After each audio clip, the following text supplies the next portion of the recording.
All right, I want to take you back to early 2017. Donald Trump was just taking office, and I had some time on my hands. I was then, as I am still, vice president of editorial and development at Rivet, which is a smartphone app that aspired to reinvent radio news, but it had become mainly a job in which I was of counsel. I like to refer to myself at Rivet as the complainer in chief or the nagger in chief. Anyway, early in 2017, I was getting restless, and I had some time on my hands. And as it turns out, some of my friends were getting restless too. One of them, a working mother I'd known since she was in high school, sent me a message on Facebook with some measure of desperation.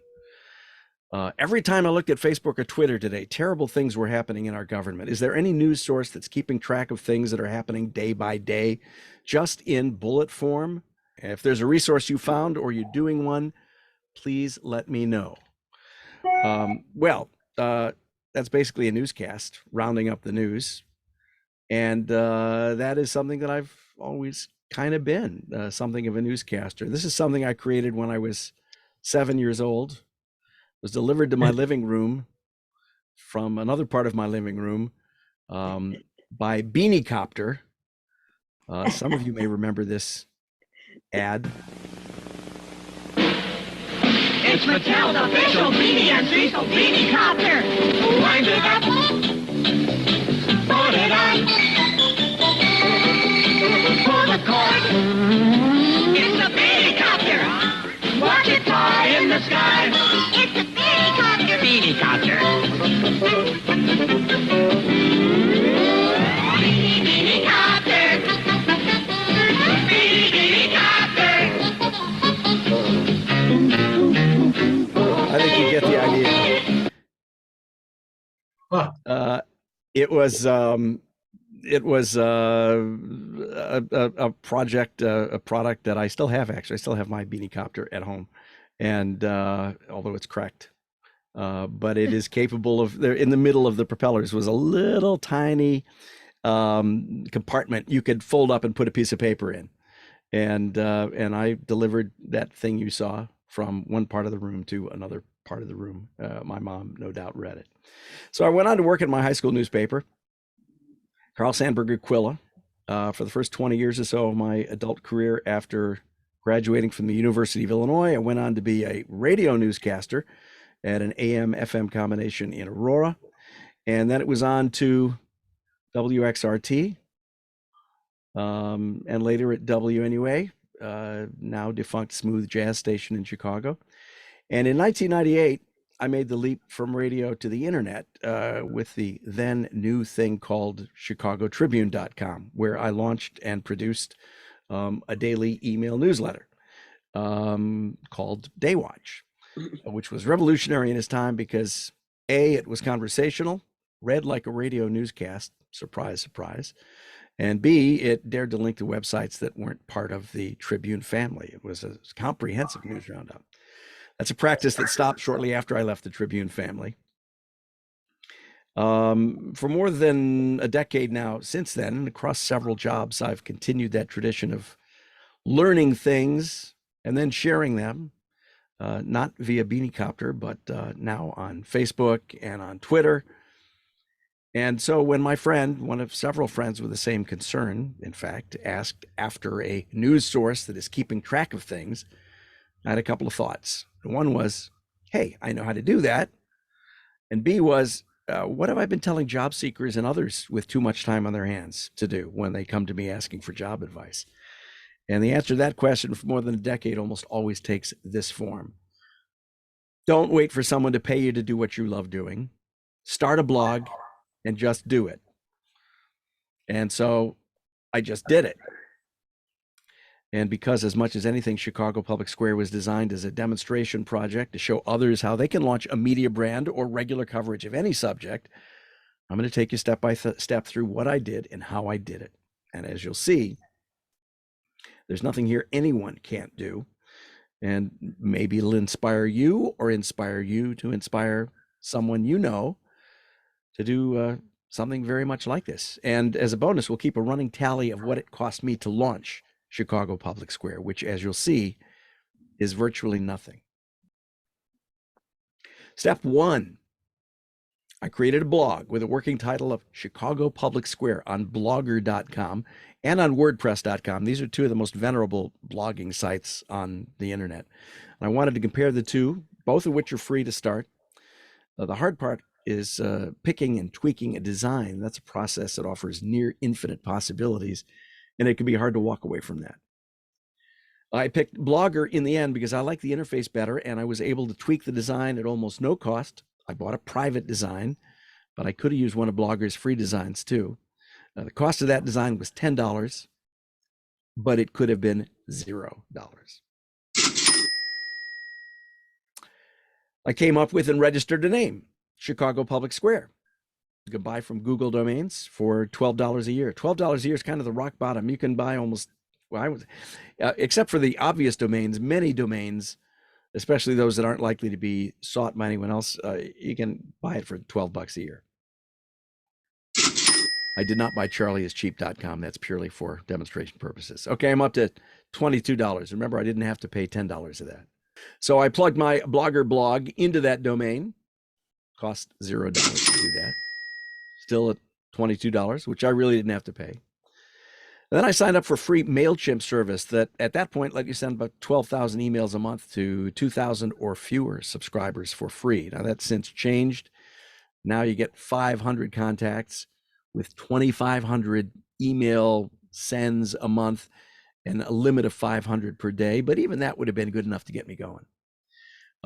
You manually can create your email in MailChimp, or you can have MailChimp scrape your website each day at the same time and automatically send whatever it finds on your website. And if it finds nothing, it doesn't send anything. Again, additional cost of this, $0, still at $22. So I made sure a MailChimp subscribe box pops up when people visit chicagopublicsquare.com. So as I told people, come see what I've done at chicagopublicsquare.com, they'd get a little reminder, hey, sign up to get email. Still no additional cost, still at $22, which I didn't have to pay. Okay, here I got extravagant. I printed up 1,000 business cards because why not? Cost of that, $28.65. So now I'm up to $51. Again, all optional expenses. Here's where, I had an advantage that others might have, not have. I began publicizing it. Basically, that meant telling my friends and asking them to tell their friends. Now, in my case, some of my friends happen to be in the media business. Media blogger Robert Feeder, who's most recently retired, but back then, and still to this day, has a big following if he chooses to use it. He was kind enough to write about it. Lars, the mystery man who ran the Chicagoland radio and media website, an email newsletter that has since gone away. And Justin Kaufman, who at that point was working at WGN Radio and now is working for Axios Chicago. But Justin had me on. I talked about it. Got a few dozen new subscribers, I think, after being on WGN Radio, where I used to work. You might not have friends in the media, or someone else who's launching an email newsletter might not have friends in the media, but the principle is the same. Your friends, those can be and can help grow your audience. Cost of this kind of publicity, $0.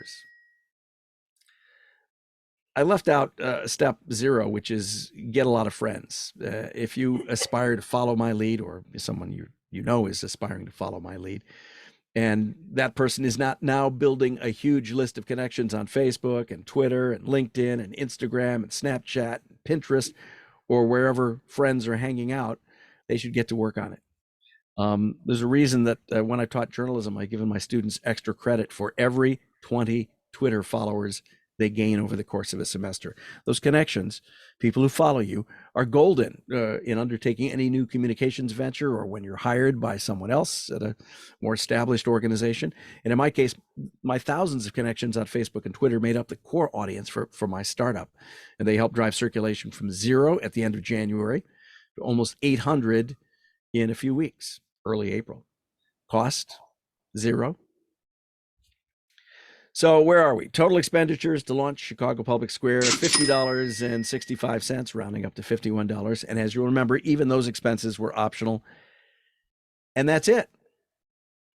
Except for one more thing. Sending that many people every weekday in the course of a couple of months pushed me into MailChimp's tier for paid customers. So that was $15 a month. Total cost 2 months in, $66 or so. But that's a good problem to have. More people signing up. And you begin to see, well, okay, if I reach this many people, there may be ways to monetize this. In the years since launch, circulation has grown a bit. I now pay MailChimp, partly because it's raised its rates to almost $70 a month, but more on that in a bit. Once I'd assembled a growing audience, a few advertisers stepped forward, friends in some cases. And that wasn't coming close to compensating me for my work, about 3 or 4 hours a day, but it was something. And I loved it. And as my family knows, it's compulsive behavior, money be damned. So I did it for about a year for free, virtually, with a few ads along the way. But after about a year, in February 2018, I launched a program modeled more or less after public broadcasting. Do you like this? Is it worth anything to you? Subtext, what would you pay me to keep me from quitting? And I didn't launch a paywall. In my consulting work, I tell content creators that building an audience is job number one, and paywalls cripple that mission. So actually, to my surprise, over the last 5.5 years, even as circulation has grown steadily, a pretty dependable 15 or 16% of the audience has chipped in $5 to $7 a month per person to keep me doing this work. That covers the cost and gives me enough lunch money to not have to beg my wife on occasion for an infusion of cash. And it's a nice little part-time job. But the work isn't easy, and it is intense, I should say. I decided to make Square a 5 days a week newsletter, beamed up and blasted out by MailChimp every morning at 10 o'clock. I begin around 7:30, or 8, and I work until MailChimp sucks up the website and sends it out. And those hours are jam-packed because there's so much news in the eras of Trump and a pandemic and so much more everything everywhere all at once for the last few years. But one advantage of having MailChimp sweep the site precisely at 10 is that I have to stop. At least there's not much point in working after 10 because the email's already gone out. One of the downsides of working in digital media is that it makes real one of my favorite quotes, Leonardo da Vinci's quote, "Art is never finished, only abandoned." If I didn't have that deadline, I'd have a hard time moving on from the work because, oh, wait, something just came in. I can tweak the newsletter. Hang on just another 5 or 10 minutes, and I'd be working on it all day, and it might never go out.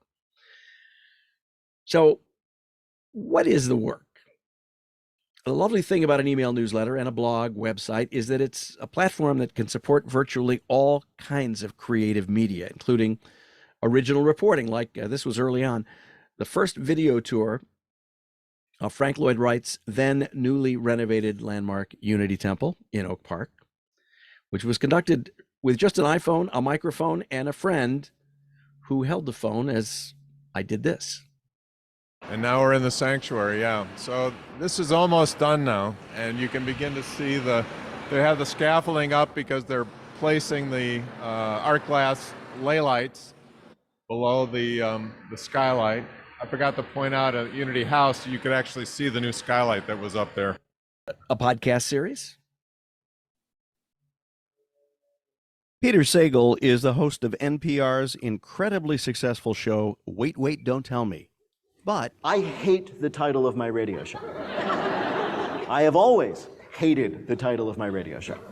You know what else he hates?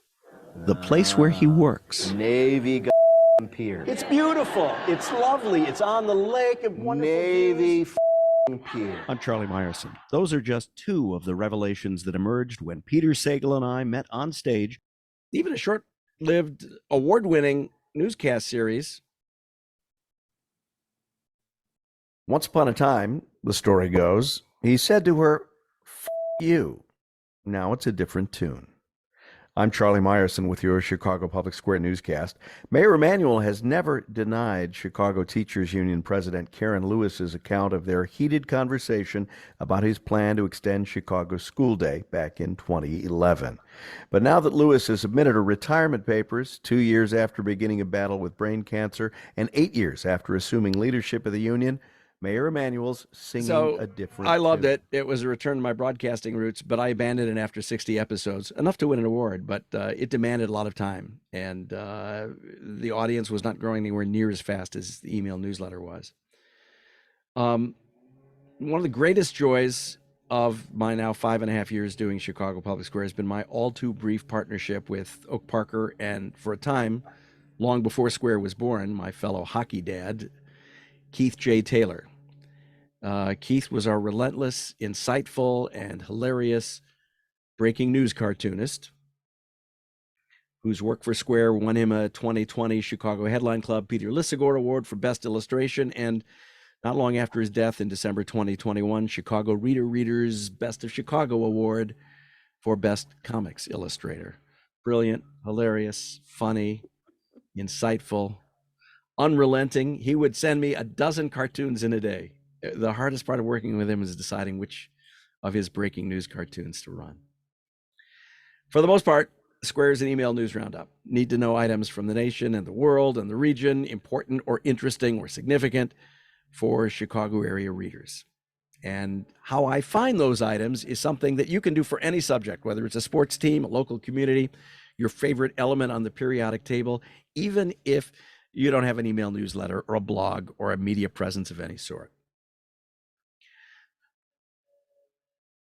A lot of my friends are quick to poo-poo Twitter and Facebook. I find them both very rewarding experiences, although I use them differently than a lot of people do. I follow smart and knowledgeable people on Twitter and Facebook. On Twitter in particular, I don't necessarily follow friends or relatives. In my case, the focus is on many of the Chicago and Washington and national journalists I know personally, or whose work I know and respect, like, for instance, David Farenthold, who, as Harvard's Nieman Journalism Lab put it, went from tweeting pictures of his notepad to winning a Pulitzer Prize. For you, the lineup of people you follow could be experts in nuclear physics or knitting or pickleball or whatever interests you. But I follow smart people. And then, whatever the field, wherever the experts, wherever your social cluster is, you let apps like TweetShelf or newslit.co know. You give them your Twitter account and who you follow on Twitter or maybe Facebook. And what it does is serves up the articles that they are sharing. In my case, I get to see what, I think some of the smartest journalists in the world are sharing. And then I get to look smart by sharing what they're sharing and commenting on them. And eventually, if I actually read them, become more of an expert myself in the things that they are sharing. It's a great way to take advantage of the collective intelligence of social media without getting too deep in the weeds yourself. And the nice thing is you can see at a glance, as you can see here, how many people are tweeting something. It gives you a gauge of just how appealing, engaging, interesting, significant a piece of news is. So all of this work, gathering the information, creating media, sending out a daily email news blast, has paid off in a number of ways since 2017 with honors and recognition. And in the years since its launch, Square has evolved a bit, new typography, and a reader support program. Still basically the same idea I had at the start. And by start, I mean 1998 at the Tribune. The idea is Chicago's new front page. And I hope you have a chance to check it out. Subscribe for free. If you like it, tell your friends, tell your enemies, tell people about whom you're ambivalent. And that's where we are. That's the end of my presentation. Now, questions, complaints, criticism?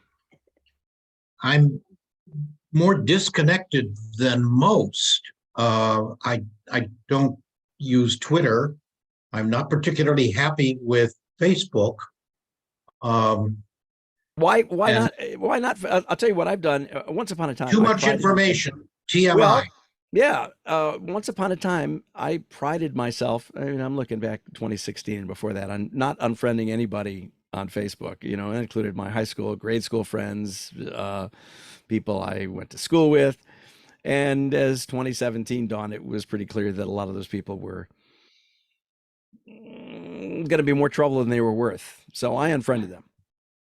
And the result has been for me an consistently enlightening experience on Facebook. I actually do spend time on Facebook looking at what people share, much more so than on Twitter, where as I explained, I let these other apps filter it. I think if you're not on Twitter, you should be on Twitter, even if it's just to follow a few people you respect. You know, whether they are academic experts or politicians or journalists or communicators or authors. And then again, if if even that experience on Twitter is too much for you, again, these other services are great at just saying, hey, the people you respect are sharing this. Anybody who can give me capsules of what's happening every day is a delight. And you're only going to be one of two that I follow, and Eric Zorn is the other one. Eric and I are old friends going back to the Tribune, and he and I actually, we feed on one another. I've noticed. I mean, I often will link to his blog, and he will link to mine, and Eric does a great job. I helped Eric launch his first blog at the Tribune because that was one of my jobs back in the Tribune. Yeah, you know, this is one of the subtexts of what I do, and there are others like it, including Axios Chicago and CityCast Chicago. We read the news so you don't have to. Thank you. That's sort of the subtitle for what I do. Well, great. Feedback is certainly welcome. You know, good, bad, indifferent. One of the things I didn't talk about, and one of the things I tell people who are concerned about fake news or their news sources is look for sites that accept and make corrections. That's a fundamental distinction in my mind, between the good guys and gals and the bad ones. And one of the salient features of Chicago Public Square is, do we make a mistake? Send us corrections. Some of my journalist friends think I go overboard in taking corrections on punctuation and spelling. Don't do that. But I, you know, for me, it's a reward. It's a reward to know that people are paying that much attention to what I do, and then taking time to tell me that I made a mistake. And again, so corrections are perversely a way of sort of encouraging me to keep doing it. How do we avoid being in a self-reflective echo chamber? You know, we're just following the people who tweet what we like to hear. You know, how can your site ensure that it's bringing a diversity of opinion? Well, I got to tell you, it's a challenge in this age. You know, I like to say that I will follow anyone who is authoritative and rational.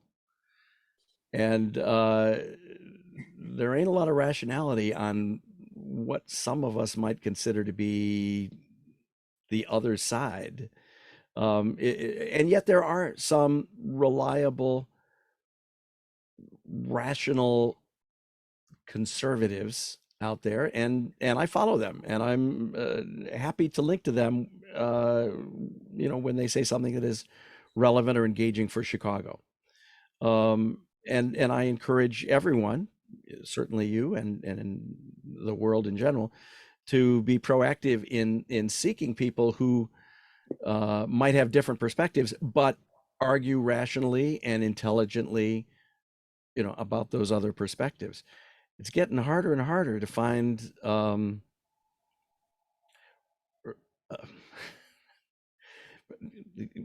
Republican, to be precise, you know, rational Republicans.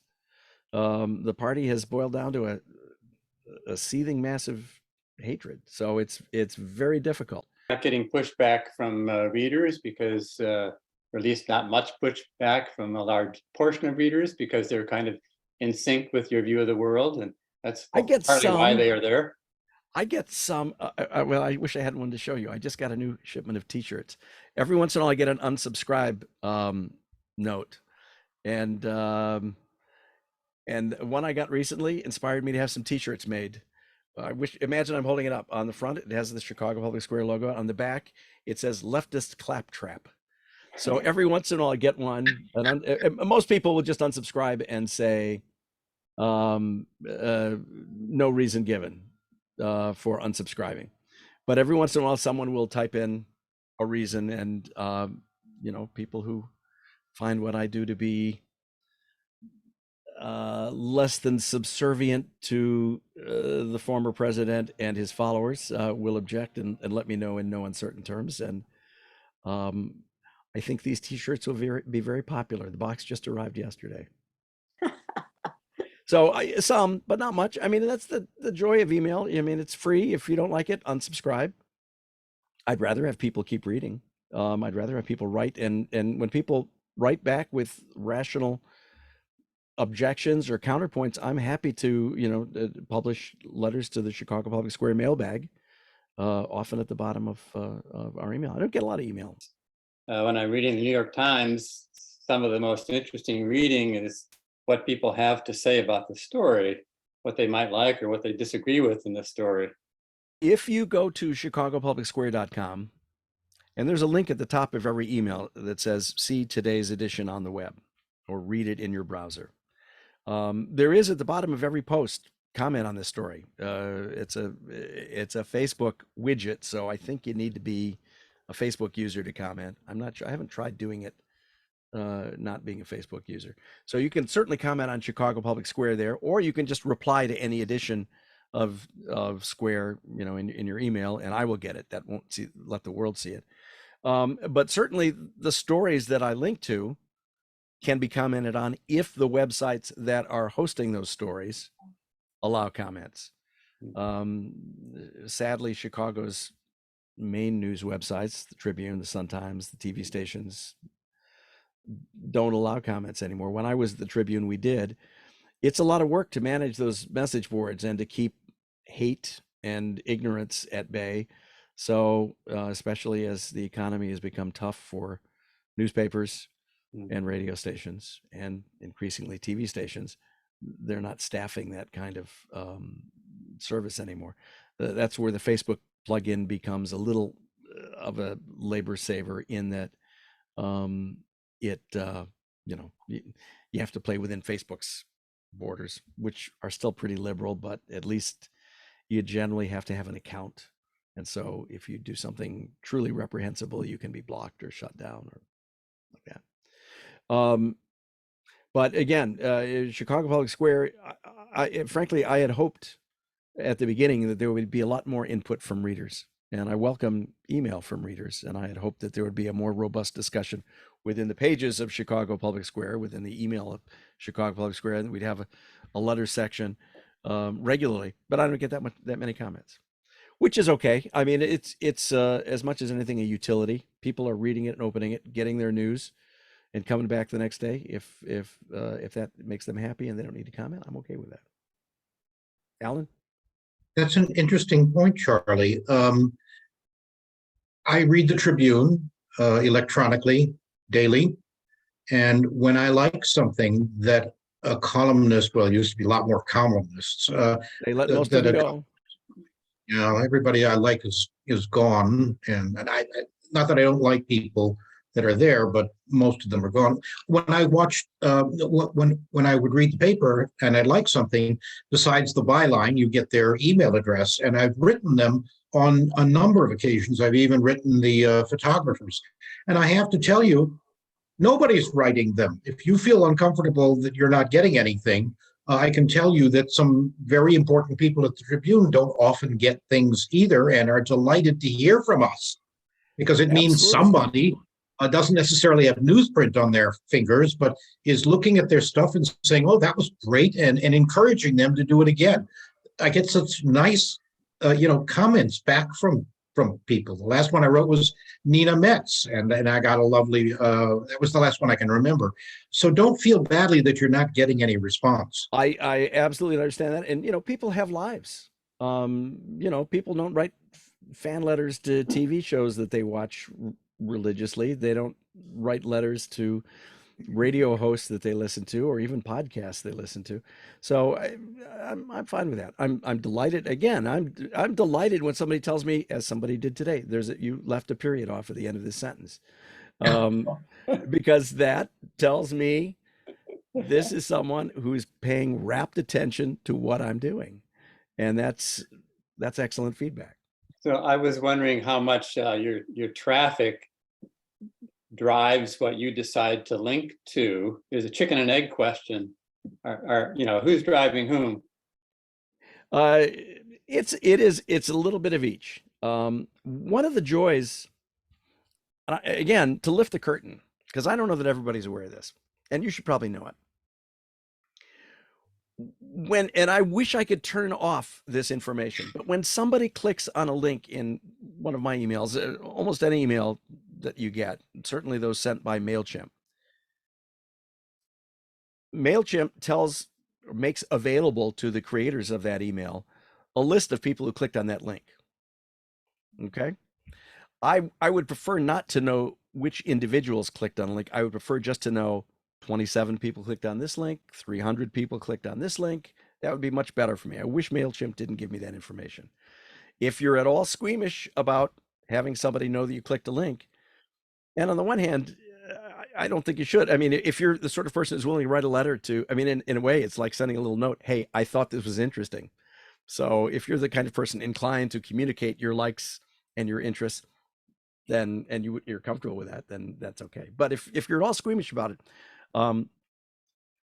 there are services you can use to avoid that. But to get back to your point, one of the joys of creating this, and going back to my days at the Tribune when this was brand new stuff, was to be able to say, okay, and I've done consulting on this. Okay, in an email newsletter, we have 27 links or 30 links, whatever. In a perfect world, I'll ask this to you hypothetically, in a perfect world where every link was as interesting as the other, where each one was can't miss, gotta click, gotta read this. If they were all equally interesting, which would be the most clicked? The one easiest to reach up front, I suppose. Number one, the first one, which would be the least clicked. I suppose the last. Yeah, people get called away, the baby's crying, got to make breakfast, you got to do something else. But, if everyone can't resist, got to click this, and that's, of course, what I and anyone who creates email, I think, aspires to do. So the interesting thing is when the click patterns diverge from that, when the most clicked link is at the bottom, that's a revelatory moment for content creators. It says, hey, Charlie, you thought this was among the least interesting or the least significant, but you know what? Your audience is telling you they're really, really interested in this. And so next time, Charlie, consider putting it higher where even more people will see it, or maybe lead with it next time. An example this week. Chris Redd, who is a longtime 5-year member of the Saturday Night Live cast, is retiring. I misspelled his name. A number of people wrote to tell me I had Rudd. I'm going to blame autotype for that. It was at the bottom or very close to the bottom. It was most clicked link, or one of the most clicked links in the issue. And this is a pattern I've seen. Saturday Night Live is one of those things that, for my audience at least, is of widespread interest. Should I have led with that? I don't think so, because my mission, in my mind, is news that's going to have some significant long-term impact on society. I have slightly loftier aims than that. But had I led with it, it probably still would have been the most clicked link in the issue, and it probably would have been clicked on by even more readers. But it's a reminder to me, hey, next time there's Saturday Night Live news, do include it. I'm not alone in this. This is an industry-wide trend. News engagement overall, whether it's the New York Times, the Washington Post, Chicago Public Square, has dropped since Joe Biden became president. Everything is just a little less intense. There's still plenty of intensity, but even so, when I link to, let's say, blunt content about President Trump, those often are among or are the most clicked links in the issue. There is still, for my audience at least, in Chicago, frankly, probably more traditionally liberal, a lot of interest in seeing Donald Trump get his comeuppance, or maybe get his comeuppance, or be threatened with his comeuppance. So, I mean, that kind of thing also bounces to the top. And yet, and so it'd be very easy to do nothing but Donald Trump news. But today's edition, I'm going to call it back. Actually, I'll look at my metrics from today, and I'm going to count on someone to tell me if I'm talking too long and you have to move on. But so the most clicked link in today's issue was indeed a link that is like the fourth or fifth link down in the issue. Let's see. No, it's even further down than that. The phrasing was Politico, 5 juicy takeaways from the lawsuit against Donald Trump. Words like juicy, and that's a quote from Politico, that will drive traffic. And Donald Trump drives traffic. So that's the most clicked link in the issue, but it is, let's see, probably about the 10th link in the issue. And what I led with instead was something that got clicked about, let's see here, about 30% less, about Governor Pritzker. It just happened this morning, calling for the resignation of 2 Democratic state lawmakers accused of wrongdoing. I led with that because it was new, relatively fresh. The news release came out around 7 or 7:30. Chicago Public Square came out around 10. I figured a lot of my readers hadn't seen that. And then the follow-up was State Senator Emil Jones, who Sun-Times editorial says sold himself way too cheaply in bribery. And then a story about pink slime. You may have heard about these bogus news organizations that are pretending to be newspapers or websites, but that are sharing bogus information. I thought that was more, those were more significant in the long term and relevant to Chicago and Illinois politics than yet another, a big turn of the screw, but yet another turn of the screw in the ongoing saga of Donald Trump, even though I knew that Trump would be the big appeal. So it's a convoluted answer to say it is a chicken and egg problem. It's a little bit like a chef. You know, people like sugar. How much sugar should I put in here? Should it be on top? Should it be in the middle? Should it be infused? I know nothing about cooking, so that metaphor might not be very good. Yeah, I wanted to say that this morning on one of the networks, I was listening to the news and they featured something about a squirrel invading someone's home office. And it was really, I changed the channel because I wanted to hear real news. So with that Chris read piece, I understand that makes sense to have that in. And I hope that cultural content that's worthwhile makes it in. I am willing to keep talking. I've talked too long. I mean, we've been at this about an hour. I'm at your disposal, but I also don't want people to feel obligated to stick around as I blather on. Are there further questions for Charlie? Usually our guests speak for and have a discussion for about an hour, so I think we're right in the ballpark on that. And we want to thank you for your presentation and your willingness to talk candidly with us. It's been wonderful. Thank you so much. It's been my honor. Thank you. Again, I hope you all check it out, and I hope you all let me know when I leave a period off at the end of the sentence.